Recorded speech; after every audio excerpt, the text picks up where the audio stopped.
Camino al cielo de la mano de la Reina de la Divina Voluntad.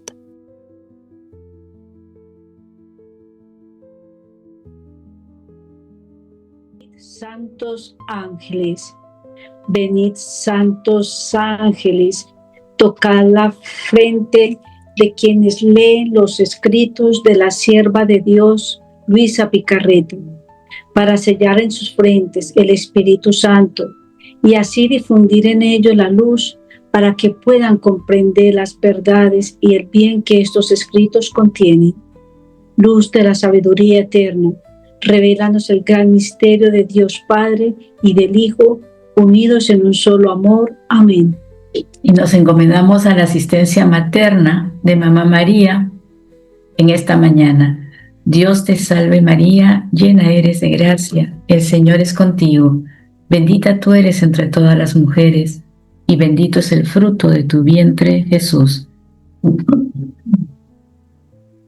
Santa María, Madre de Dios, ruega por nosotros pecadores, ahora y en la hora de nuestra muerte. Amén. En el nombre del Padre, del Hijo y del Espíritu Santo. Amén. Y que toda la gloria sea para Dios en esta reunión.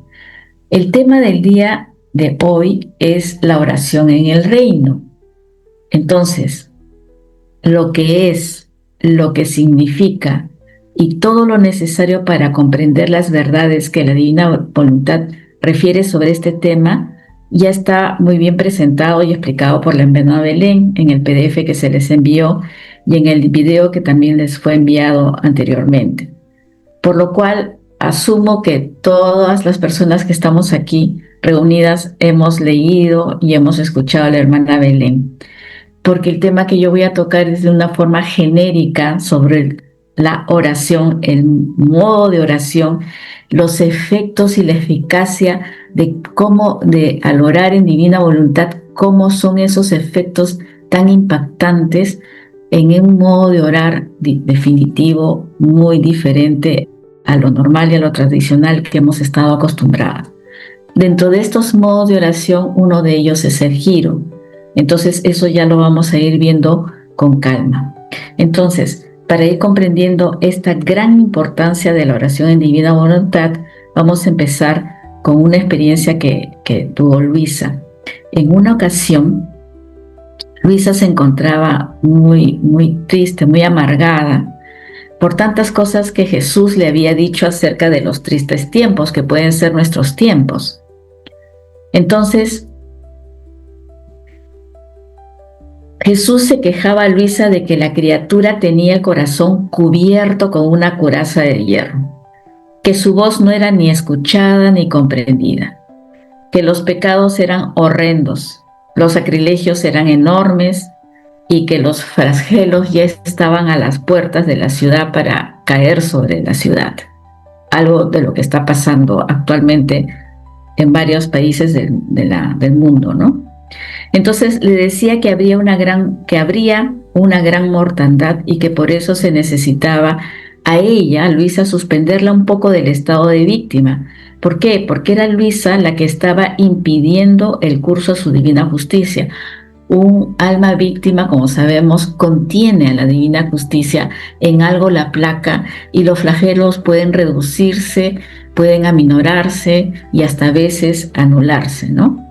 Entonces, es en este punto cuando ha venido la Virgen María, donde Luisa, y le ha traído, llevándole el niñito Jesús, y lo puso en sus brazos y le dijo: hija mía, tenlo estrechado, no lo dejes ir. Si supieras qué quiere hacer. Obviamente que ya sabemos que se estaba quejando donde Luisa y quería permitir que los flagelos vayan. Entonces le decía a la Virgen: rézale, rézale, la oración en su querer lo arrebata, lo encadena, así al menos se ahorrarán en parte los flagelos. Como sabemos, la Madre siempre va a estar apoyando a sus criaturas y ayudándonos en todo lo que es posible para poder evitar todo esto. Entonces, cuando la Virgen le dice a Luisa: hija mía, tenlo estrechado, no lo dejes ir, si supieras qué quiere hacer. Esta parte nos resalta la importancia de mantener una íntima reunión constante con la voluntad divina en sí misma. ¿Por qué? Porque la voluntad de Dios para nosotros es un tesoro que debe ser como estrechado, bien guardado y bien protegido. Y cuando la Virgen le está diciendo a Luisa, rézale, rézale, la oración en su querer lo arrebata, lo encadena.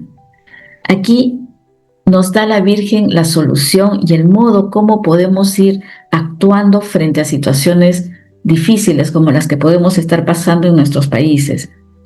La oración es una herramienta muy poderosa que cuando se hace con un corazón dispuesto a vivir en la voluntad de Dios, tiene un efecto extraordinario en Jesús. ¿Qué le origina?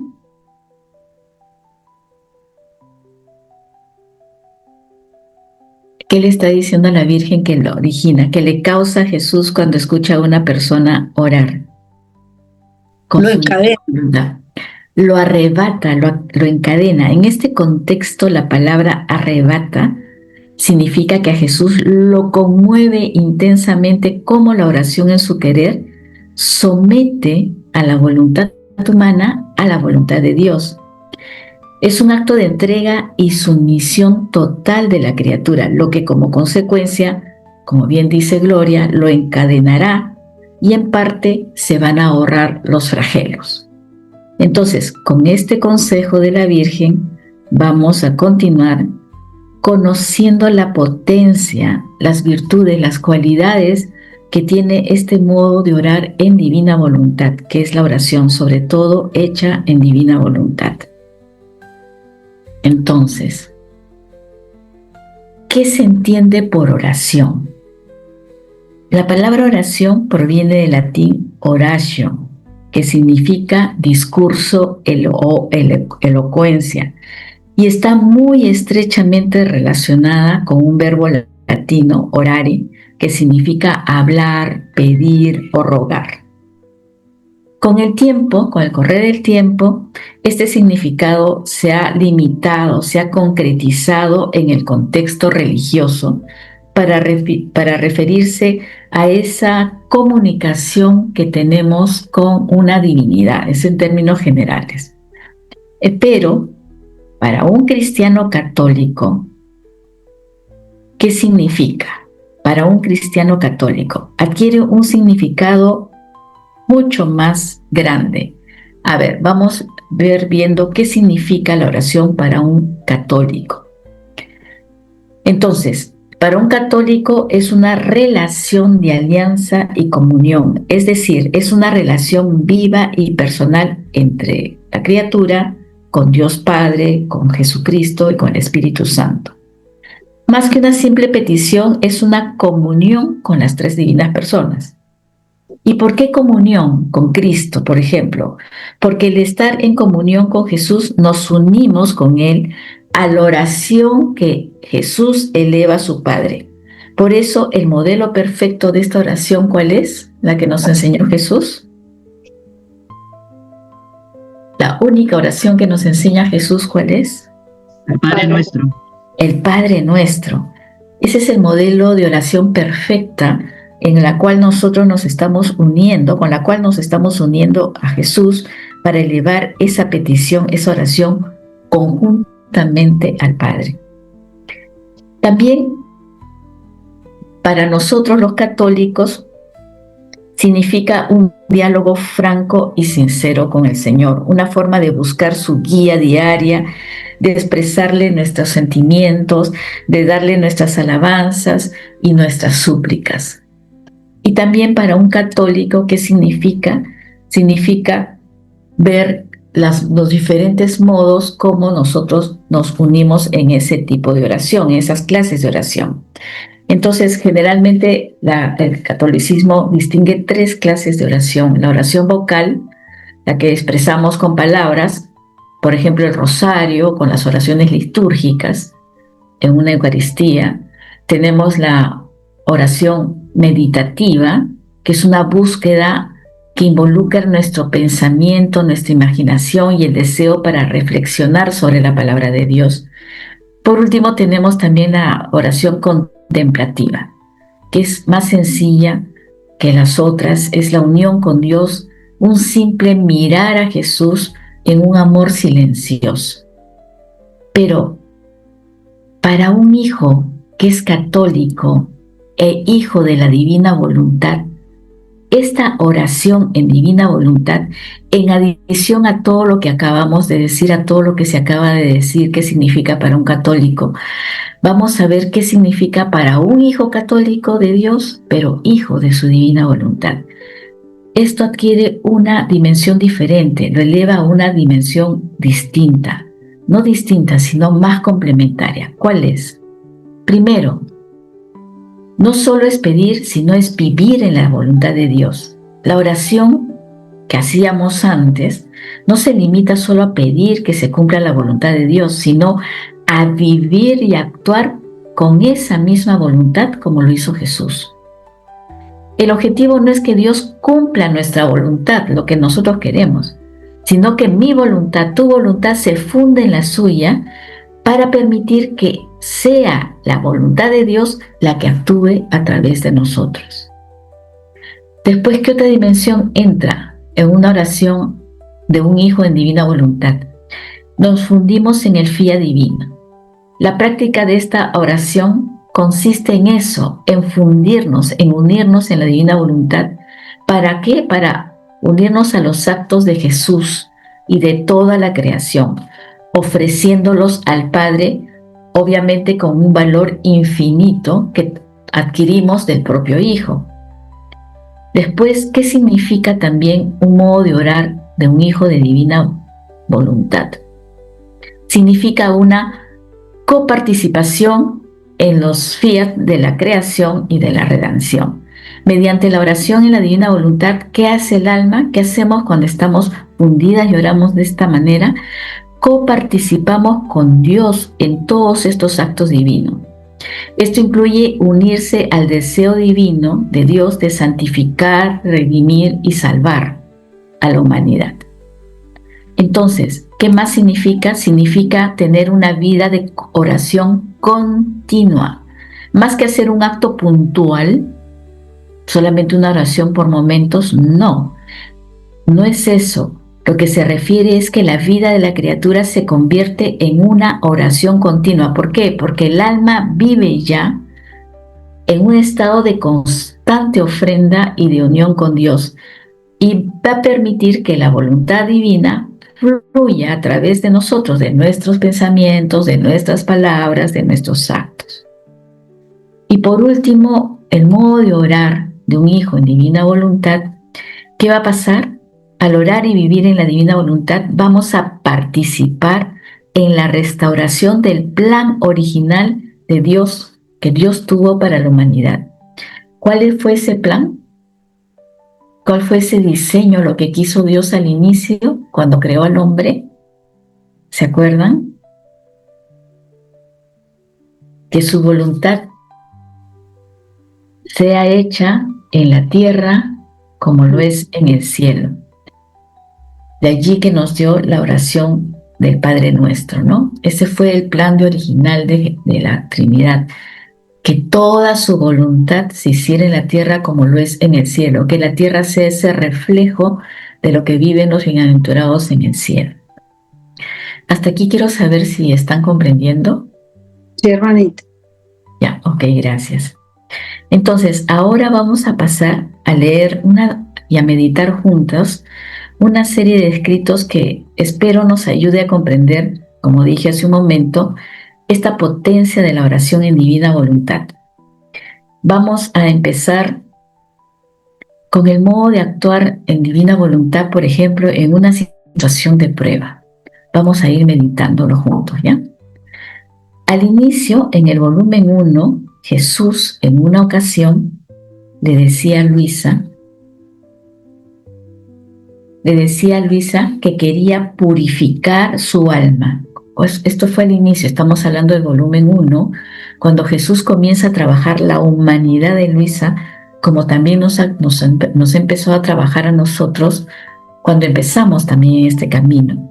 Entonces quería purificar su alma del mínimo defecto que pudiera impedir que su amor en ella quede obstaculizado. Además quería también probar su fidelidad. ¿Y cómo la probó? Poniéndola en medio de en la batalla con los demonios. Entonces, a los demonios Jesús le iba a dar la libertad de atormentarla y de tentarla, con el fin de que su alma esté purificada, embellecida, enriquecida. Una vez que pasaba todo este proceso, vendría Jesús, donde Luisa, a formar su morada en ella, lo que la Iglesia conoce como la inhabitación trinitaria, que Dios more en la criatura, para estar obviamente siempre juntos. Pero Jesús le advierte que este estado iba a ser doloroso, que los demonios no le darían paz, ni de día ni de noche, que estarían siempre en acto de hacerle guerra, pero que ella tenía que tener siempre presente que lo que quería Jesús por medio de esta prueba era llegar a ser de ella una imagen semejante a Él, y que esto no podría llegar a ser sino a través de las pruebas. Entonces, cuando Jesús le habla de esta manera a Luisa se sintió un poco confundida y afligida. Entonces, Jesús, compadeciéndole, le dijo: no te aflijas tanto, debes saber que jamás permitiré que te tienten más allá de tus fuerzas. Si esto lo permito es para tu bien. Jamás pongo a las almas en la batalla para hacer que perezcan. Primero mido sus fuerzas, le doy mi gracia y después las introduzco. ¿En dónde? En la batalla. Y si alguna alma se precipita, o sea, cae, es porque no se mantiene unida a mí con la oración. No sintiendo más la sensibilidad de mi amor, van mendigando amor de las criaturas, mientras que solo yo puedo saciar el corazón humano. No se dejan guiar por el camino seguro de la obediencia, creyendo más en el juicio propio que en quien las guía en mi lugar. Entonces, ¿qué maravilla si se precipitan? Por eso, lo que te recomiendo y lo que nos recomienda el Señor esta mañana es la oración. Aunque debieras sufrir penas de muerte, jamás debes descuidar lo que acostumbras a hacer. Es más, cuanto más te veas en el precipicio, tanto más invocarás la ayuda de quien puede liberarte. ¿Quién es? Dios. Entonces, cuando Jesús le dice a Luisa y a nosotros esta mañana que jamás permitirá que nos tiente más allá de sus fuerzas, aquí el Señor estaba aludiendo a un pasaje en el libro de Corintios, en el primer libro de Corintios, el capítulo 10, en el versículo 13, que dice: y fiel es Dios, que no permitirá seáis tentados sobre vuestras fuerzas. Antes bien, con la tentación os dará modo de poderla resistir con éxito. Entonces, ya tenemos que ir grabándonos con la potencia de nuestra inteligencia, con las potencias de nuestra alma, inteligencia, memoria y voluntad, que cada vez que tengamos una situación difícil, ya sabemos por palabra de Dios que el Señor jamás, como dice el escrito, jamás va a permitir en tu vida y en la mía que pasemos una prueba más allá de lo que podamos resistir con nuestras fuerzas. Además, hay algo más que nos enseña el Señor en divina voluntad con las horas de la pasión. En la hora 10 de la mañana a 11 de la mañana del Viernes Santo, cuando ya Jesús iba a empezar el Vía Crucis, Jesús, antes de abrazar la cruz, antes de llevarla sobre sus hombros, ¿qué hizo? ¿Alguien se acuerda? Las que meditamos las horas de la pasión, ¿nos acordamos? La besa.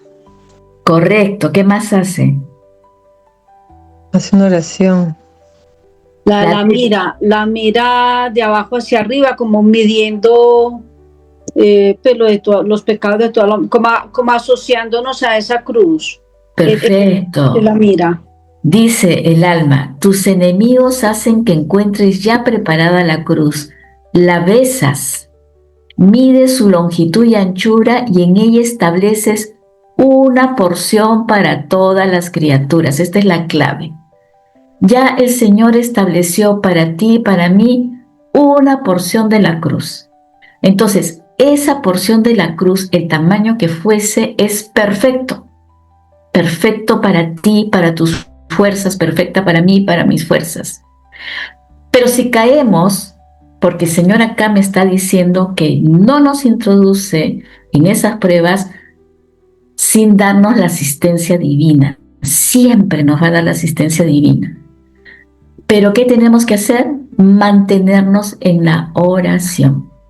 Yo me voy a permitir pasarles un videíto chiquito que ojalá lo puedan ver, que se resume por sí solo. ¿Cómo es esto llevar la cruz del día a día? Me dicen si escuchan, por favor. ¿Están escuchando? No se escucha. ¿No se escucha nada? Nada. Yo sí escucho bien, hermanito. Ay, algunas escuchan, otras no. Bueno, es un videíto en que acá está un grupo de personas que nos representa a toda la humanidad llevando nuestra cruz. Pero si no, yo les voy a ir explicando. El video de por sí se entiende. Todos llevamos la cruz que el Señor estableció, la porción necesaria para cada quien. Nos vamos a fijar en este personaje, en el que está vestidito de verde. El resto está llevando su cruz. Entonces comienzan todo el camino en la vida, llevando la cruz. Para este señor, para decirle al Señor que la cruz está muy pesada y que Él la va a cortar un poquito para que sea más ligera. Y haciendo su voluntad, corta la cruz.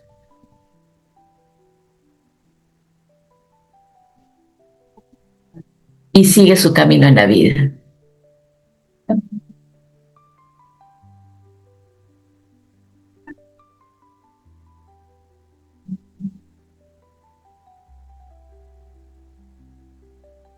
Aún le continúa siendo pesada y le dice que la va a volver a cortar un poquito más. Vuelve a hacer su voluntad. Si la puedes repetir porque se entrecortó y no se escuchó bien.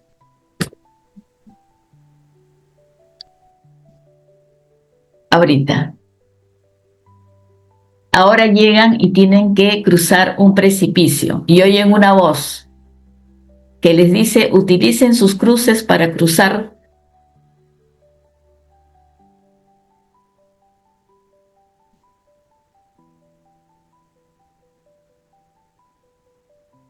Y él no pudo cruzar. Dios dice, nos da la carga que podamos llevar. Cuando Dios nos da una carga, no preguntes el por qué, ya que al final del camino entenderás que fue lo mejor que Dios decidió para ti. Entonces, este videíto es muy ilustrativo. Todos tenemos una cruz del tamaño perfecto. Perfecto. Entonces, y nos va a servir para poder llegar al final. Y si caemos, como dice Jesús, es porque no nos mantuvimos unidos a Él, es decir, no mantuvimos la oración constante y descuidamos lo que debíamos de hacer.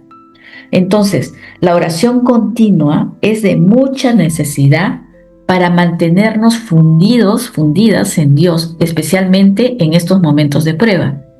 Entonces, en resumen, cuanto más te veas en una situación difícil, más debes invocar la ayuda de quien nos puede librar de todo esto, quien es el Señor.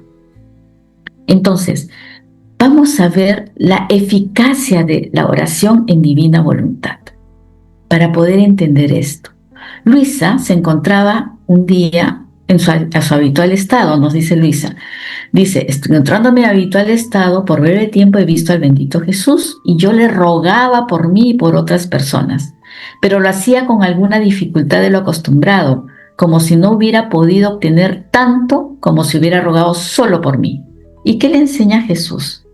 Le dice, hija mía, la oración es un punto solo, y mientras ella es un punto, puedes aferrar todos los demás puntos juntos. Así que tanto puede conseguir la oración si se reza para sí sola como si se reza por los demás. Es una su eficacia. ¿Qué nos está diciendo aquí? Cuando el alma ora fundida en la divina voluntad, ¿qué hacemos? Nos unimos al acto único de Dios. Recordemos que nosotros tenemos una sucesión de actos como criaturas, pero en Dios es solo un acto único. Este es un misterio, que es Dios es el dueño de todo y lo abarca todo. Entonces, cuando nosotros nos fundimos y entramos en ese modo de orar, ¿qué estamos participando? Nos vamos a ese punto único, a ese acto único de Dios. Y al estar ahí podemos alcanzar y englobar todos los actos de las criaturas. Ahí vamos a encontrarlas a toditas las criaturas. Vamos a englobar el pasado, el presente, el futuro. Solamente en este estado de fundirnos en el acto único de Dios nos lleva a ese nivel. Debido a que el alma que ora en la divina voluntad nos estamos uniendo a la fuente divina donde están todos los bienes divinos, la fuerza de la oración no disminuye. Nuestra fuerza de oración no va a disminuir si nos dirigimos a una persona o a la humanidad entera. La eficacia de la oración no depende de la cantidad de personas o de la cantidad de cosas que pidamos, no, sino es inmensa la voluntad divina cuando nosotros oramos de este modo. Entonces, este concepto nos ilustra la capacidad que tiene el alma de interceder por todas las almas y reparar por todos los pecados y ofrecerlos todos los actos de las criaturas a Dios como si fueran uno solo, realizadas obviamente con su propia voluntad. Entonces, ¿qué implica esta enseñanza para ti, para mí como almas creyentes? Esta enseñanza nos debe de inspirar a tener una profunda confianza en el poder de oración cuando las hacemos unidas a Dios, cuando las hacemos unidas a su voluntad. Nos debe de animar a orar con la intención de que la voluntad divina sea la que actúe en mi vida y que la actúe en todo el mundo, transformando mis propios actos en sus actos divinos.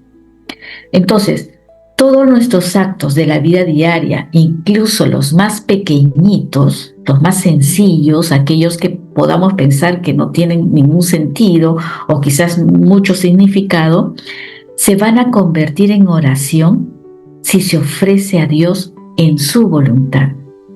Entonces, es así como mi vida y tu vida entera de cada día, cada minuto y cada segundo, cada hora de nuestro día, se va a ir convirtiendo en una oración continua. Entonces, esta enseñanza que le hacía Luisa, el Señor, y ahora nosotras, nos hace hincapié en que lo más importante en la oración no es el fervor, no es la cantidad de palabras, no es lo que estemos repitiendo, no, es la intención de amar y de agradar a Dios y de hacer y vivir en su voluntad. Vamos a seguir viendo otros efectos de las oraciones hechas en divina voluntad.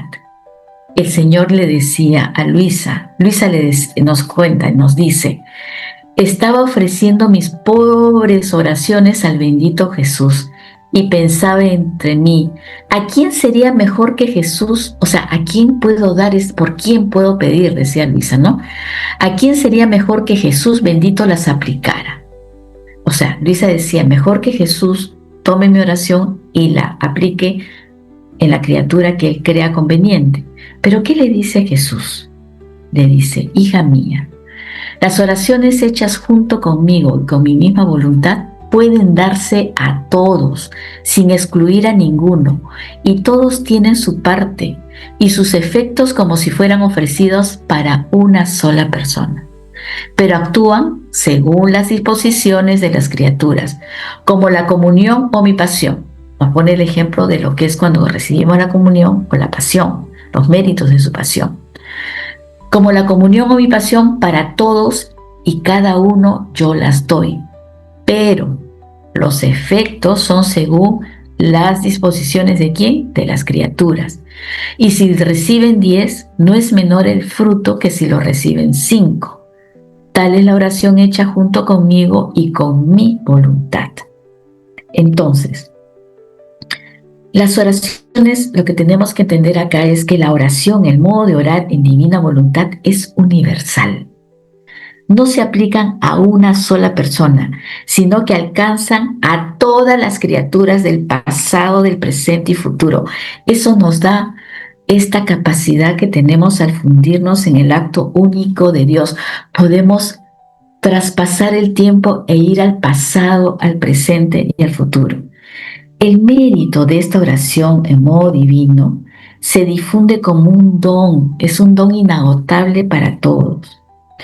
Cada persona puede beneficiarse de los efectos de este modo de orar en divina voluntad, como cuando nos comulgamos, por eso nos pone el ejemplo, como cuando nos beneficiamos, cuando tomamos la Santa Comunión o cuando meditamos en los méritos de su pasión. Pero ¿de qué va a depender que la criatura reciba esta parte de los efectos de este modo de orar? ¿De qué va a depender?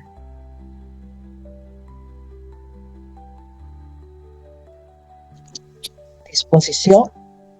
De las disposiciones, correcto. Aunque la oración en la divina voluntad es para todos, toda la humanidad siente una oración en modo divino. Cuando nos fundimos y estamos extendiendo los efectos de esta oración, toda la humanidad siente este impacto, siente su eficacia, pero ya depende de la apertura y la buena disposición de esta alma. Jesús nos da el don a todos, pero el fruto que se va a recibir de este don va a variar según el deseo, la disposición y la capacidad que cada uno de nosotros tengamos para aceptar esta verdad, para aceptar estos bienes y estos efectos. Ahora, Jesús nos usa el ejemplo de la Eucaristía y de los méritos de su pasión para explicar este concepto, porque ambos son dones que nos son ofrecidos a todos. En la Eucaristía, cuando asistimos a la Eucaristía o cuando meditamos las horas de la pasión, hay un don, hay un bien, hay un efecto en esa meditación, en ese recibir la Eucaristía. Pero el fruto de este don ya va a depender cómo tú y yo lo obtengamos. Va a depender de la proporción de mi deseo, de mi disposición y de mi preparación espiritual para recibir el fruto. Entonces, el fruto no disminuye, siempre será el mismo. La riqueza y el poder de la oración en divina voluntad es vastos. No reduce el fruto, no se termina. Aunque poquitas o muchas almas la reciben, siempre va a ser lo mismo. Si 10 personas lo reciben, el fruto es tan completo como si lo recibieran una persona o 5 personas. ¿Por qué? Porque es un acto divino, es un acto infinito, que no está limitado a las capacidades humanas restrictivas. No, ya va a depender de ti, de mí, cómo yo voy a recibir ese beneficio, ese don, ese fruto, mi capacidad, mi deseo, mi aceptación. Ya depende. Todos los días, cuando asistimos a la Eucaristía, las compuertas del cielo están abiertas y los dones y las gracias caen en una Eucaristía. Es una potencia que hay en una Eucaristía. Pero ya va a definirse y vamos a recibirlo de acuerdo a cómo yo viva esa Eucaristía en ese día, en ese momento. El Señor nos da todos esos dones, pero ya depende de mi disposición, de mi preparación, de mi deseo. ¿Alguna pregunta? ¿No? Entonces continuamos. Entonces, la clave acá, al orar en divina voluntad. Pili, ¿se podría preguntar pedirle al Señor por las disposiciones de las personas, sabiendo que hay muchísimas que no tienen disposición, ¿no? Sí, perfecto. Sí, correcto. Pides por ti, por tu disposición y por lo mismo para todas las criaturas que están asistiendo a esa Eucaristía, en el día en las Eucaristías y en todas las Eucaristías, desde la primera hasta la última que se celebrará. Y por cualquier disposición en general de las personas para que reciban esta gracia, ¿no? Sí, porque si tú y yo estamos en este camino es porque alguien oró también por nosotros. Tú. Nosotros, ¿qué estamos haciendo? Estamos haciendo lo mismo, llevando este modo de orar de modo universal. Y estas semillitas, porque una oración en divina voluntad, hecha por un hijo de divina voluntad, afecta cielo, tierra, purgatorio, toda la humanidad. Afecta. Entonces está ahí el don, está ahí el fruto. Es cuestión de la disposición de la criatura. Toda la humanidad y toda la creación. Toda la creación. Por eso es que tú puedes tomar los bienes de la creación, los elementos, puedes orar con el sol, puedes orar a Dios con las estrellas, pues en el mar puedes. Eso lo vamos a ver en un ratito, si espero que nos dé tiempo. Bueno, aquí el siguiente escrito nos va a dar una clave fundamental para entender lo que estamos diciendo. El Señor le explica a Luisa y le dice, perderse en Jesús para poder decir lo que es de Jesús es mío. Miren, vamos a entenderlo con calma.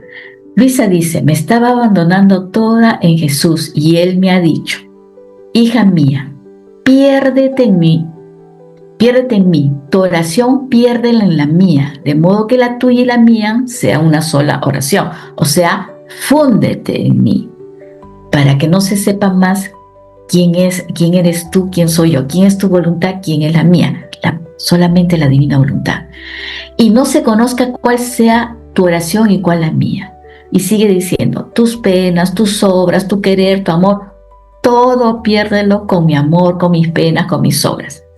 Fundo todo, Señor, fundo mi amor en tu amor, para que sea tu amor el que vive en mí, en este día. De manera, dice el Señor, que se mezclen las unas con las otras para formar, ¿qué? Una sola cosa, porque una sola cosa es la que puede tener el primado sobre otra, no dos, una.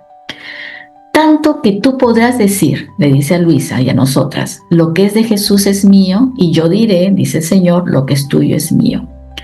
Supón, y acá le pone un ejemplo que nos va a ayudar, un vaso de agua que vacías en un recipiente grande de agua. ¿Después sabrías distinguir el agua del vaso de la del recipiente? Obviamente no. Y el Señor responde, ciertamente que no. Por eso, para grandísima ganancia tuya y para sumo contento mío, miren lo que nos dice el Señor esta mañana a ti y a mí. Repíteme frecuentemente en lo que haces. Nos está dando un camino. Repíteme frecuentemente en lo que haces. Jesús, lo vierto en ti para poder hacer no mi voluntad, sino la tuya. Esta pequeña oración nos la da Jesús para que nosotros podamos sabernos fundir en Él. Entonces, ¿qué me está diciendo? Jesús, yo he hecho esta oración, yo la hago hace muchísimo tiempo, desde que aprendí esto. Yo cuando entro aquí a una reunión o cuando tengo que hacer algo, cuando empiezo a trabajar, yo le digo, Jesús, todos mis actos de esta mañana, en esta reunión que vamos a tener, lo vierto en ti para poder hacer no mi voluntad, sino la tuya. Señor, todo el trabajo que tengo que hacer, todas las cosas de la casa, todas las diligencias que tengo que hacer, todo mi estado, Señor, de que sufriente por una enfermedad, lo que fuese, lo vierto en ti para poder hacer no mi voluntad, sino la tuya. Y mire qué dice el Señor. Y yo, dice Jesús, rápidamente verteré mi obrar en ti. Entonces, ¿qué estamos entendiendo? Cuando habla Jesús de perder la oración, las penas, las obras en las suyas, significa tener esa unión profunda de fundirse en Él y vivir completamente en su divina voluntad. Se trata de que nosotros tengamos una renuncia radical a nuestra voluntad para unirnos a la voluntad de Jesús, de tal manera que mis acciones, tus acciones se queden impregnadas de su divinidad. Y hacer así, al volverse así, van a alcanzar un valor infinito divino, obviamente, porque mi acto deja de ser humano y ya se convierte en un acto divino. La analogía que usa el Señor del vaso de agua que ya lo acabamos de ver y lo entendemos, es para explicar pues esa fusión que no se llega a distinguir cuál es mi voluntad y cuál es la divina. Entonces, es como las gotas de agua que se pierden en un inmenso mar, se hacen indistinguibles. Igualmente las obras, igualmente nuestras oraciones, nuestros sufrimientos, todo hay que unirlo con Jesús, con sus actos. Entonces, este acto de verter la voluntad propia en la voluntad de Dios va a producir varios efectos. ¿Cuál es? Primero se produce una unión tan completa de la criatura con Jesús que van a actuar como una sola unidad, una sola persona. La criatura ya no obra por sus propios méritos, sino es Dios, Jesús, el que va a obrar en nosotros. Al unirnos a la divina voluntad, nuestros actos humanos, inclusive los más pequeñitos, como les decía hace un rato, van a adquirir un valor pues inmenso, infinito, divino. Y esta unión con el tiempo va a ir transformando mis actos, van a ir modelándose a la semejanza de Dios en su inmenso amor, y vamos a poder amar como Él ama, vamos a poder reparar como Él repara. Y esto agrada grandemente a Dios. Cuando nos abandonamos en la divina voluntad, todo lo de Jesús se va a convertir en mí, en mío, en lo mío. Al mismo tiempo, Jesús, ¿qué va a hacer? Dios, ¿qué va a hacer? Va a considerar tus actos chiquititos, por muy pequeños que sean, Él los va a asumir como propios. Porque acá lo que le interesa es la intención, la entrega que tú le haces a Él, la donación. Pero la clave para este fundirse, para esta unión, es la intención con que hagas el acto y tu entrega. Entonces, esta unión, este fundirse, se resume en esta sencilla oración que nos da Jesús. ¿Cuál es? Jesús, lo vierto en ti para poder hacer no mi voluntad, sino la tuya. Con esta sencilla invocación, ¿qué está haciendo la criatura? ¿Qué estamos haciendo cuando le decimos esto?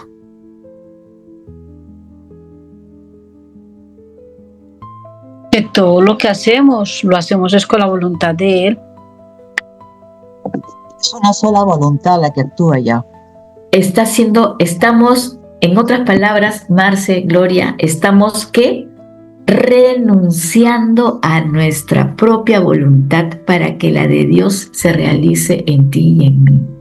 Cuando yo digo, lo vierto todo en ti, vierto todos mis actos en ti, todo lo que yo voy a hacer, mis actos conscientes, inconscientes, mis movimientos vitales, todo lo vierto en ti, estoy renunciando a mi propia voluntad para que sea la voluntad de Dios la que se realice en mí. ¿Y cómo responde Jesús?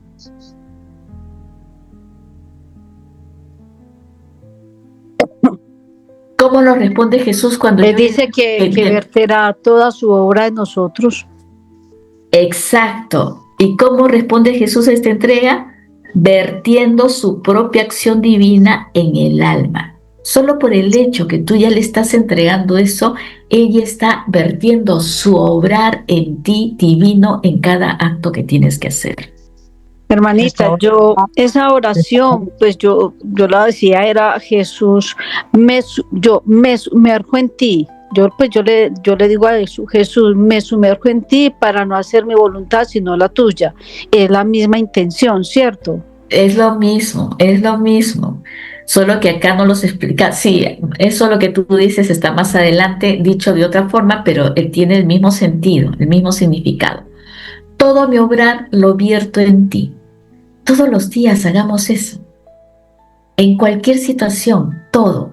Vierto, me voy a una reunión a meditar las horas de la pasión, todo mi obrar de esta reunión, de esta meditación, lo vierto en ti, para que seas tú en mí, sea tus pensamientos en mí, tu sabiduría en mí, tu discernimiento en mí, todo eso.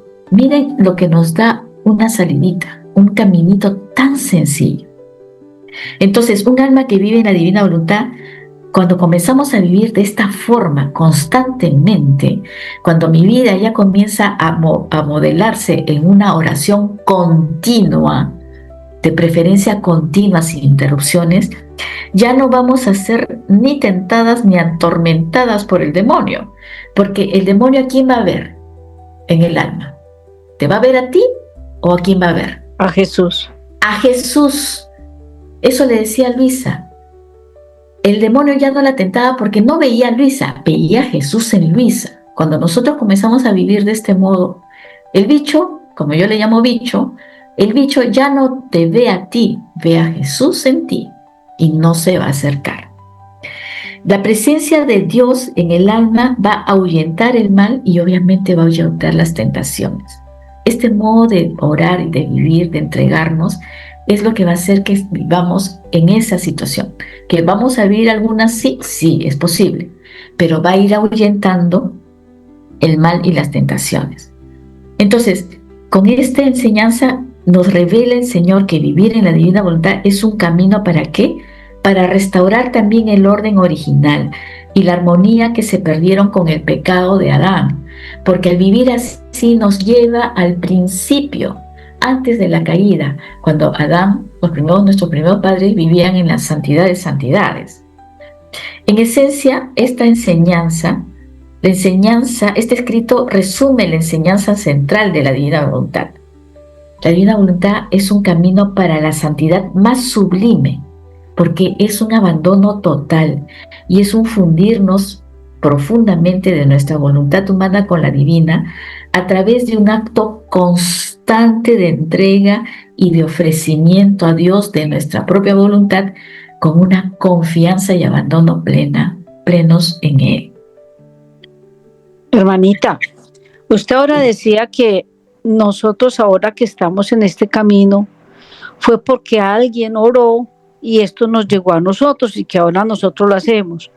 Entonces, por ejemplo, cuando uno dice Jesús, fundo mi mirada en la tuya y en alas de mi mirada te traigo las miradas de todos, entonces es posible que alguien en algún momento de la historia, ahora o en el futuro, va a poder ver a Jesús, a descubrirlo en algo por esa oración que yo estoy haciendo, o si fundo mis pasos en los de Jesús, alguien va a coger el camino correcto. Correcto, Gloria, es así. De repente las miradas, volviendo a tu ejemplo, las miradas, porque estamos diciendo mi mirada es tu mirada para que mi mirada sea mirada divina. O sea, para adquirir los modos de Jesús, pensamiento divino, mirada divina, actos divinos. Sí, alguien va a sentir el efecto de esta oración. Alguien aquí en la China, en el Medio Oriente, no sé, pero alguien va a sentir. Porque así como ese impacto, nuestra oración en divina voluntad en todo, impacta cielo, tierra, purgatorio, igualmente el pecado impacta. ¿Ok? Entonces, si yo hago ahora vamos entendiendo por qué esas reparaciones en modo divino. Porque así como impacta mi oración, la reparación también impacta. El pecado impacta de igual, nos impacta a nosotros. El pecado de alguien nos impacta. De repente mi pecado fue parte del movimiento telúrico que hubo, pues no sé, en Tailandia. Así es como nos impactamos, porque todos estamos contenidos en la voluntad de Dios. Todas las criaturas estamos contenidas ahí, por eso nos impactamos. Clarita, ¿querías decir algo? Sí, buenos días. Quería preguntarte, cuando hacemos en modo que tomo a todas las criaturas, o sea, cuando hago una oración, en el caso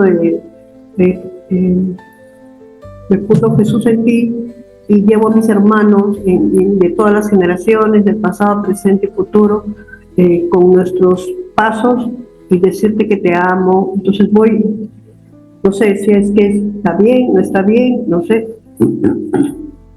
Te estás uniendo, estás llevando sus pasos, sus obras, sí, estás supliendo en todo caso, ¿no? Comenzamos a suplir, estamos supliendo. Cuando eso lo vamos a ver el siguiente lunes, vamos a ver el giro, ya vamos a ver el giro en práctica, cómo todos estos conceptos que estamos viendo ahora, que son tan importantes, van a impactar en un modo de giro, van a impactar. en el acto completo y cumplido. Cómo comenzamos con el acto de fundirnos y cómo regresamos de la fuente donde tomamos. Por eso se llama giro. Entonces, hermanita, yo le hago otra pregunta. Por ejemplo, yo hablaba con mi hermana ayer. Entonces, por ejemplo, ella me decía, no, Gloria, es que si, por ejemplo, yo digo, Jesús, te pido por la conversión de mis hijos y los hijos de todas las generaciones, porque yo le decía, es que la oración en divina voluntad es universal, se pide por Correcto. todos y por todo. Entonces ella me dijo, y yo le decía, y la particular es una oración que es personal y es limitada, es finita, mientras que la divina voluntad es infinita y es universal. Y entonces ella me decía, pero es que también podemos, por ejemplo, te pido por la conversión de mi esposo y de mis hijos y por todos los esposos y los hijos, que también era válido. Sí, sí, pero hacerla en modo universal. Nos quedan un par de puntitos, nos va a ganar el tiempo y yo quiero aprovecharlos para ver un modelo. Vamos a analizar un modelo de oración de intercesión que hizo Luisa en una ocasión por un enfermo, para ver cómo es que Luisa participa en esto, para más o menos ir teniendo este modelo. Y para la próxima semana ya complemento los otros puntos de los modos, de las cualidades, de los atributos divinos, de poder rezar en este modo divino. Porque cuando rezamos en modo divino, esta oración posee una potencia divina y una fuerza universal, que es la misma fuerza de Dios. Cuando nosotros oramos en modo divino, hay un imperio de la oración hecha en la divina voluntad. Imperio, el término imperio se refiere a una supremacía, autoridad de la oración cuando vivimos y se realiza en la divina voluntad. Cuando oramos de esta manera, la criatura no solo pide, sino que asumimos ese poder de Dios y esa majestad divina. Entonces ahí vamos a ir comprendiendo todo. Y ahora vamos a ver este ejemplo chiquito, que creo que nos va a ayudar muchísimo para ir comprendiendo esto. Un ratito. ¿Ahí lo están viendo? Todavía. No. Ya casi, Ya. ahí, sí, ahí.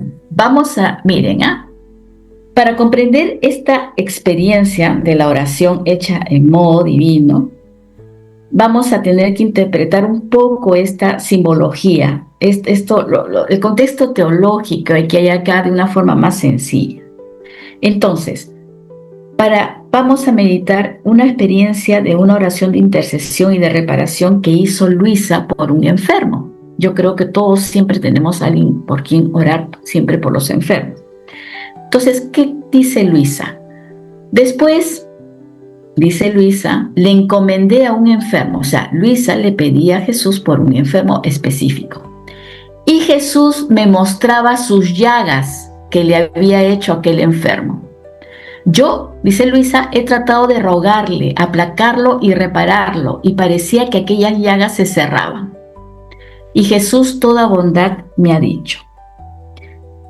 ¿Qué nos dice, qué nos está diciendo Luisa en esta primera parte? ¿Qué nos enseña respecto a lo que está diciendo? ¿Qué nos está diciendo?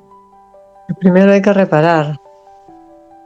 A ver, vamos Que a ver. los actos, que los pecados de nosotros, pues digámoslo así, que ese enfermo estaba sufriendo, pero Jesús también le hace como la comparación con el sufrimiento que esa persona con sus pecados le causó a Jesús, ya sea una flagelación, una espina, una llaga, lo que sea. Exacto, Gloria. A ver, vamos a terminar. Entonces, ¿qué le dice Jesús? Hija mía, después que Luisa hizo lo que está diciendo, hoy tú has hecho el oficio de un médico expertísimo, que no solo ha tratado de aliviar, de vendar, sino también de curar las llagas que me hizo ese enfermo. Por eso me siento muy aliviado y aplacado. Y Luisa termina diciendo, entonces he comprendido que rezando por los enfermos se hace el oficio de médico a nuestro Señor que sufre en sus mismas imágenes. Entonces, ¿Qué nos está enseñando respecto a la oración? Nos enseña que la oración y la intercesión por los enfermos no es simplemente un sencillo ruego, sino un acto de participación activa ¿en qué? En el sufrimiento redentor de Jesús. ¿Ok? Miren cómo nos cambia un poquito el chip esta experiencia de Luisa. Entonces, esta visión de Jesús mostrando sus llagas causadas por el enfermo, ¿es una imagen literal? Sí. ¿Así? No.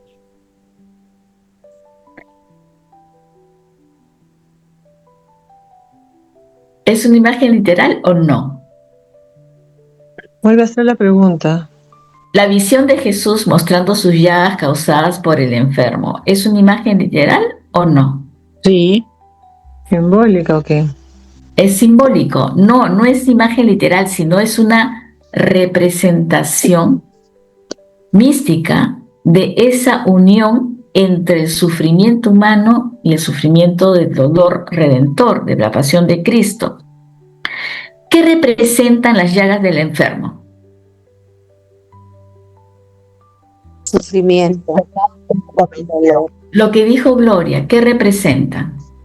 Los pecados del enfermo. El pecado. Representan los pecados, las llagas de un enfermo, en este caso representan que le causaban dolor a Jesús, en este caso específico, representan los pecados, las faltas, posiblemente la falta de aceptación del sufrimiento por parte del enfermo, etcétera, etcétera. Que no solo le perjudican a quién. Al enfermo, sino a Jesús. Al enfermo, correcto, sino a quién más. A Jesús. O sea, a los dos. Entonces, ¿y a Jesús cómo así le perjudica? Porque el pecado le hiera a Dios, a Jesús, el pecado. Se actualiza todo su sufrimiento. En Jesús ahí nos dice, y las llagas que Él me ha hecho, Claro. ¿no?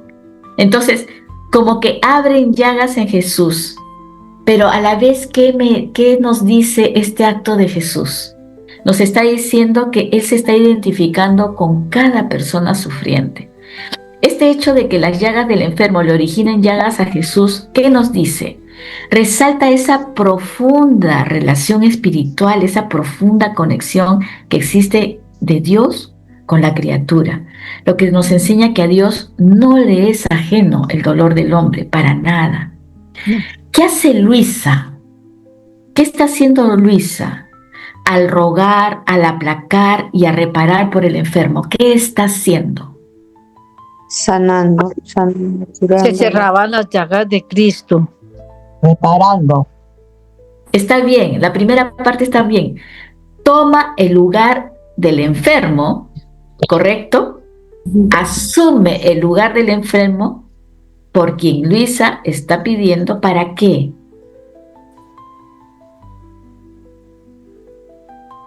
Para sanarlo. Para aplacarlo, para repararlo. Lo que debía haber hecho el enfermo, ¿no es cierto? Perdón. Lo que debía haber hecho el enfermo. Entonces, hace esta reparación. ¿Cuál es la intención de hacer la reparación? Es ofrecer a Jesús un acto de amor que compense las faltas, las ofensas que ese enfermo le había causado a Jesús. ¿Estamos entendiendo? Si yo tengo que rezar por un enfermito, ¿qué hago primero? Yo sigo este modelo. Yo no sé, Señor, esta persona que me han pedido que ore, que esté enfermita, no sé qué ha pasado, no sé cuál ha sido la relación contigo, no sé qué pecados pueden haberte aperturado llagas, pero yo comienzo a repararte por todo lo que Él te ocasionó y te ocasiona. Y puede uno pedir perdón por él. Tiene que pedir perdón. Perdón por él. Debemos pedir perdón porque estamos asumiendo lo del enfermo. Entonces, y primero por nosotros mismos, o sea, incluyéndonos. Siempre por nosotros. Entonces, ofrecemos a Jesús un acto de amor que compense los los pecados, las faltas que le ocasionaron a Jesús esas llagas. Y a través de este gesto que hace Luisa se está uniendo al dolor y al amor de Jesús por la criatura, participando en la obra de la redención. O sea, nos lleva a participar a un nivel más alto. Entonces, el título que le da Luisa de médico expertísimo, después de su acto de reparación, ¿qué nos dice? Porque miren lo que dice Jesús: tú has hecho el oficio de un médico expertísimo, o sea, como un gran doctor, que no solo ha tratado de aliviar, de vendar, sino de curar, de sanar. O sea, va más allá de solamente darle un alivio superficial, digamos. No, le curó las llagas. Entonces, este título, digamos, de médico experticio nos va a llevar a comprender varias cosas. Primero, la oración común que antes hacíamos por un paciente o por una persona enferma, para aliviar el sufrimiento de una persona, simbólicamente puede significar como vendar una herida, ¿no? Te vendo y ofrezco un consuelo temporal necesario. Pero cuando el Señor dice curar las llagas, es un paso más allá. Implica que la criatura se ha unido tan íntimamente a la voluntad divina, de perdernos en su voluntad, que esta oración no solo pide, no solo intercede, sino que también repara al mismo tiempo. A través de este acto, ¿qué hacemos? Mi unión con la unión de la divina voluntad no solo se calma los síntomas, sino va a la raíz, a la herida espiritual que causó la ofensa. O sea, no solo es el síntoma, va a la raíz y lo erradica, lo alivia y lo aplaca. Por eso dice el Señor: curaste las llagas que me hizo ese enfermo, por eso me siento aliviado y aplacado. Obviamente acá podemos pensar que al aplacarlo, Jesús iba a actuar en favor de esa oración que estaba haciendo Luisa por intercesión de este enfermo, ¿no? Para intercesión de este enfermo. Entonces, esta experiencia de Luisa es central porque nos ayuda muchísimo. Primero, porque Dios se identifica plenamente con cada uno de nosotros como su imagen. O sea, en mí está Jesús, en ti está Jesús. Somos sus imágenes. Y cuando sus imágenes sufren, Jesús también sufre. Y sufre a causa del pecado. Es sentido por Jesús como un dolor propio. Y por lo tanto, cuando rezamos por los enfermos y los pecadores, no es un acto externo, sino es una forma de entrar en esa sanación espiritual de todo el cuerpo místico. Por eso cuando yo oro por el enfermo que tengo y por todos los enfermos que están en la misma situación, estamos entrando en esa sanación espiritual del cuerpo místico. Todos somos un todo, a todos nos impacta. Vuelvo a decir, nuestra oración impacta. Si yo oro por una persona, por una enfermedad, lo estoy haciendo de manera universal, pero participo de la obra redentora de Jesús. El intercesor, o sea, tú y yo cuando oramos, intercediendo, nos convertimos en un médico que va a aliviar a Jesús también al mismo tiempo, porque Jesús está sufriendo en su cuerpo místico también, por todas las llagas de las criaturas. Entonces, en resumen, esta experiencia de Luisa es una poderosa lección de valor de la oración de intercesión y de reparación. Nos da a entender, nos muestra que la intercesión no es solo rogar, no, sino que también implica un acto de sacrificio al unirnos a esa pasión de Dios, al unirnos a ese dolor de Jesús. ¿Para qué? Para sanar esas heridas espirituales que los pecados de la humanidad infligen a Jesús. A cada momento, cada hora, hay un escrito que Luisa decía: tú estás bajo los escombros de nuestra voluntad. Cada pecado es una piedra que le cae encima a Jesús, es como un derrumbe, un terremoto. Jesús cada minuto, cada segundo, cada hora del día está bajo los escombros de nuestra voluntad. Nosotros podemos interceder en esa sanación, en esa intercesión, con este modo de orar. Y hasta Sí, aquí.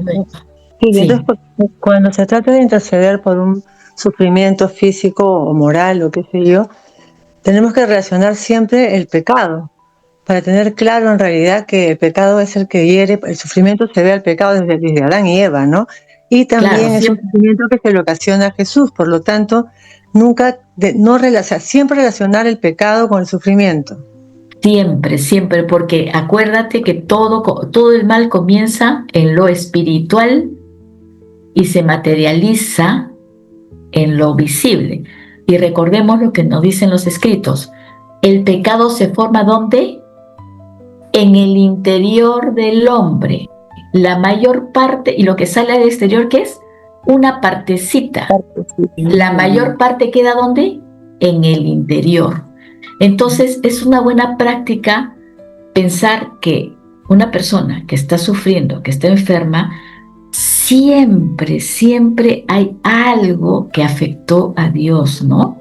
Salvo pues que veamos que es una santa de santas, o salvo que también haya pues, no sé, que sea un alma víctima, pero igual manera.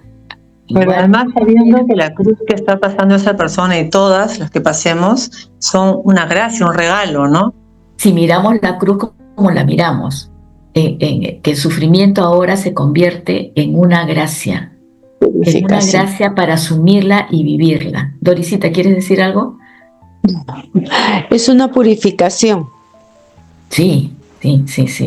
Una purificación que vive la persona, pero también que el efecto de esta purificación va a aliviar también a muchas personas, comenzando con tus más cercanos, ¿no? Tus propios seres de la casa, tu propia familia, cuando tú lo ofreces en mérito de eso y lo unes a la pasión de Cristo. Entonces vamos terminando. La siguiente reunión vamos a ver ahora sí el giro exactamente cómo lo vamos a hacer. Por favor, ahí tienen el PDF y el video de la hermana Belén, porque la hermana Belén lo ha explicado muy bien, ha sacado los escritos los más representativos del giro. Léanlo, estúdienlo, escúchenla y nosotros ya vamos a ir a la parte práctica. Que Dios las bendiga. Nos despedimos agradeciéndole a Dios con el Padre Nuestro. Un favor, si es que una persona ha grabado ahora, se lo puede mandar a este chat, no a otro chat, sino también a este chat, si es posible. Ya, yo coordino después, Mari. Padre nuestro que estás en el cielo, santificado sea tu nombre. Venga a nosotros tu reino. Hágase tu voluntad en la tierra como lo es en el cielo. Danos hoy nuestro pan de cada día. Perdona nuestras deudas como también nosotros perdonamos a los que nos ofenden. No nos dejes caer en la tentación y líbranos del mal. Gloria al Padre, al Hijo y al Espíritu Santo. Como era desde un principio, ahora y siempre, por los siglos de los siglos. Amén. Que tengan una bendecida semana en el divino querer y si Dios lo permite nos estamos encontrando el próximo lunes. Bendecida semana. Gracias. Camino al cielo de la mano de la Reina de la Divina Voluntad.